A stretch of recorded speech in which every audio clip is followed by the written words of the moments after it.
Hello, this is Matthew from Simplilearn, and today we're going to cover Docker Compose. So in this session, what we're going to do is we're going to go through what Docker is, and then by extension, what Docker Compose is and how it improves the performance of Docker, what the benefits of working with Docker Compose is. We are going to cover as well what the difference between Docker Compose and Docker Swarm is, because the two products are similar, but they have two different types of job. And at the end of this presentation, we'll take you through some basic commands that allow you to get up and running working with Docker and Docker Compose. Finally, after this presentation, we'll do a brief demo that allows you to get up and running using some of these commands to do your own Docker Compose environment. So let's get started with Docker Compose. So first of all, we have to kind of cover what Docker is. So Docker has come as an evolution of technologies that started with virtual machines, VM machine. And a VM machine allowed you to run a complete operating system and its environment on your own computer, in your own operating system,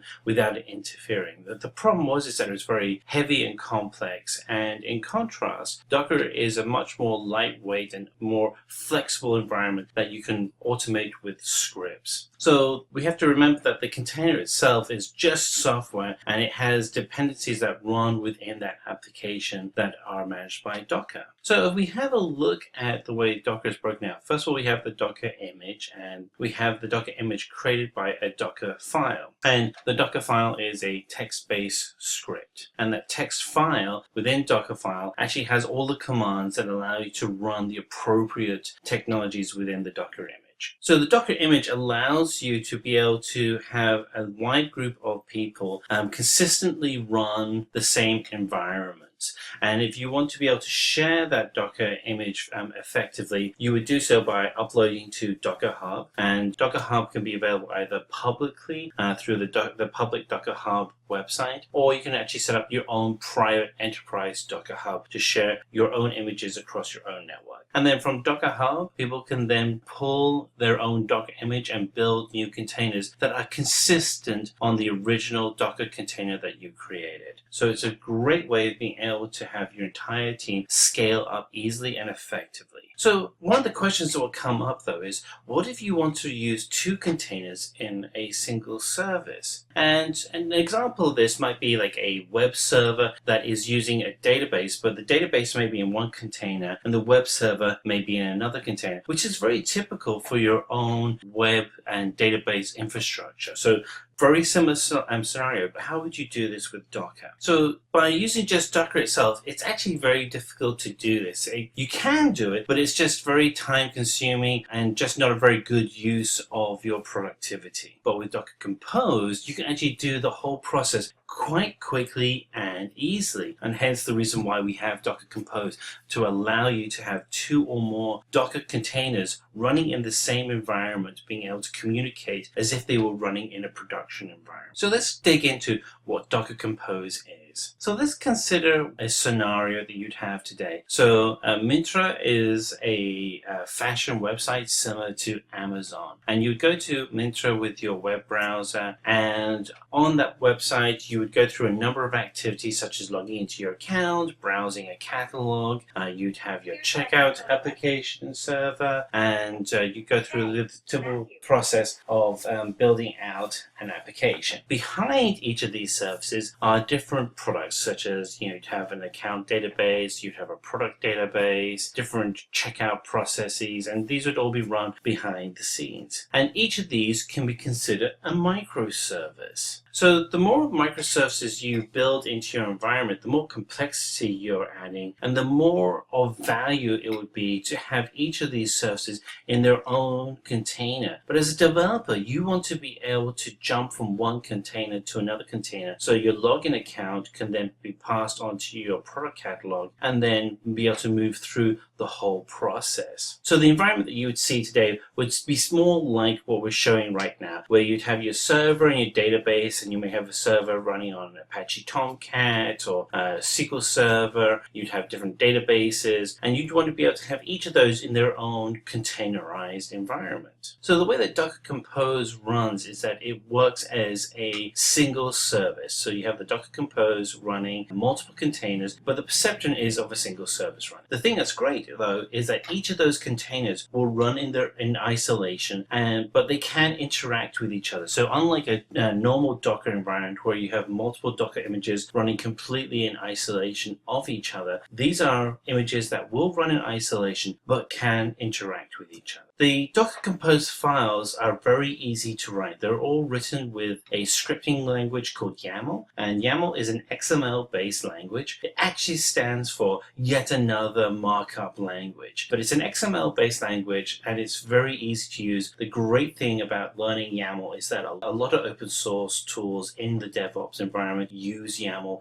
as the scripting language. And then finally, in Docker Compose, as a user, you can actually go in and trigger all your services within the containers to start with a single command. As you can imagine, this dramatically reduces the amount of work that you as a developer have to do. So let's take an example of if you're running a container, one with a Nginx server and one with a Redis database.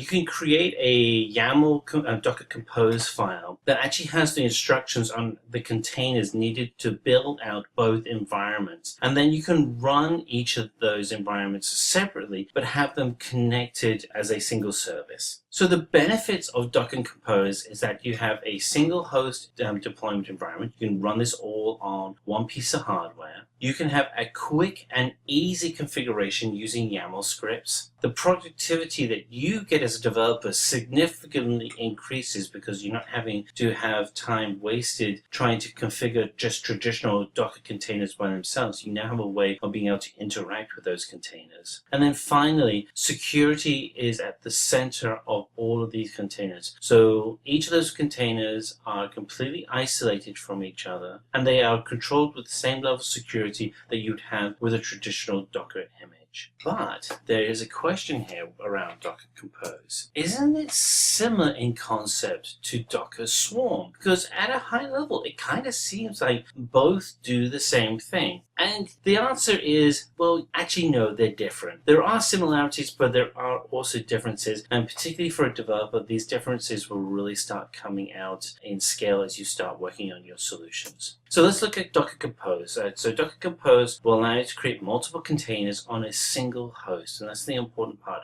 having a single host, which is maybe your development PC. With Docker Swarm, it also allows you to create multiple containers. However, you have to manage those multiple containers on multiple hosts, which makes a lot of sense if you're running an operations environment, but not so much if you're doing a development environment. And Docker Compose is scripted with YAML, which is very easy for you to be able to control your scripts. Docker Swarm doesn't have a scripting technology like YAML, so it's a little bit harder to work with. So what we have here is just some basic commands that allow you to get up and started working with Docker Compose. In our next demo, we're actually going to take you through how to use all of those commands. So we're going to go ahead and do a demo on how to use Docker Compose. The first thing you want to do is check that you have Docker installed. So what we're going to do is we're going to open up the command window and we're going to type in Docker. You'll be able to see now that we have Docker installed. If you don't have Docker installed, go ahead and install Docker. You can go to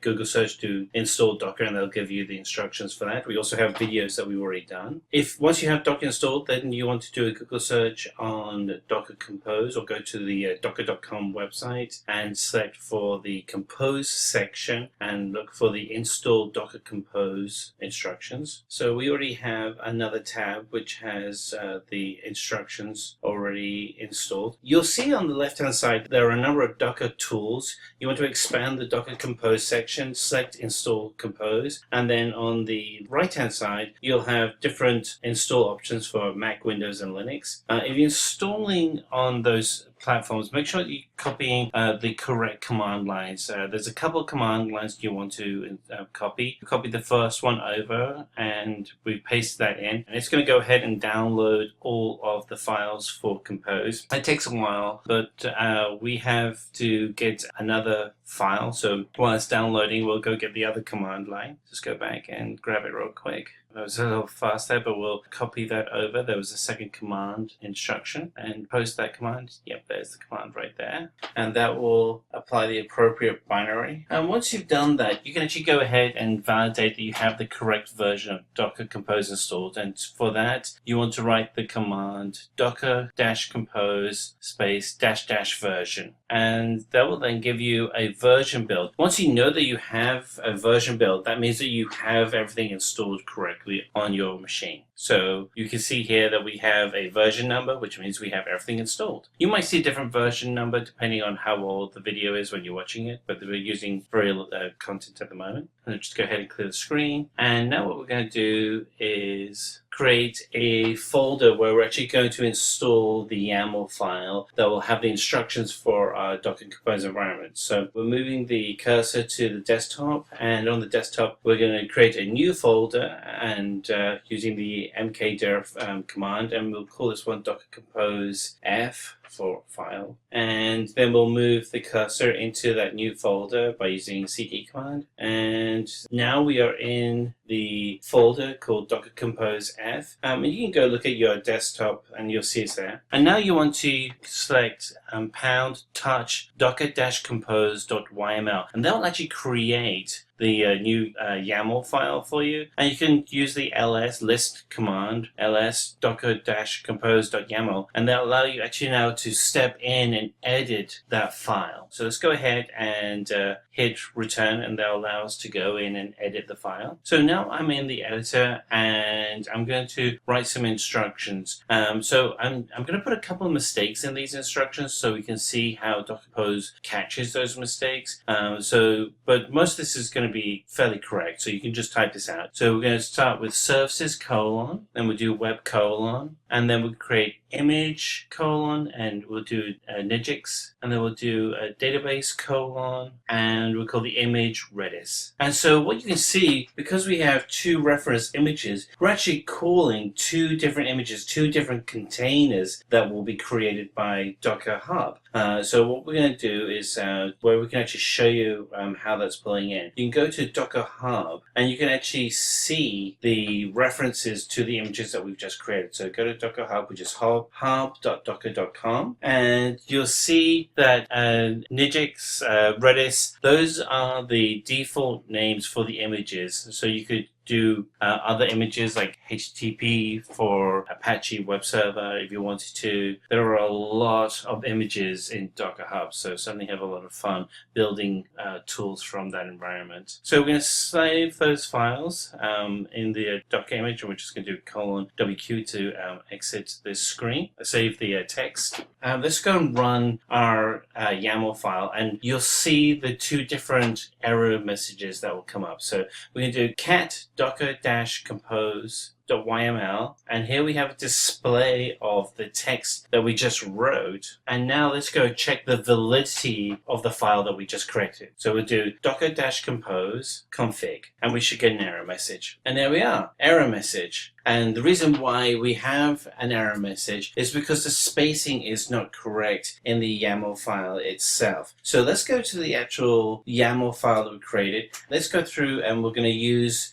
just the file finder, and you'll actually open up the YAML file in your text editor, your favorite text editor. And here we have the code that created it. And let's use the correct spacing so that everything is spaced out appropriately in the image. And so this is the spacing that you'd expect to see, a line between surfaces and the first image, and the first image is a tab in, and then it references what the image is. And let's go ahead and clear the screen, and we'll see whether or not we've got that all correct. Let's clear the screen, and we're going to check that everything is running correctly. And we're still getting an error message. And the reason why we're getting another error is that there's still a config error in the actual YAML file. So one of the things you have to do when you're creating a YAML file for Docker Compose is you actually have to have the appropriate version number in there. So what we have to do is we have to go and find which is the appropriate version. And there are three major versions, 1, 2, and 3, depending on the age of Docker that you have installed on your computer.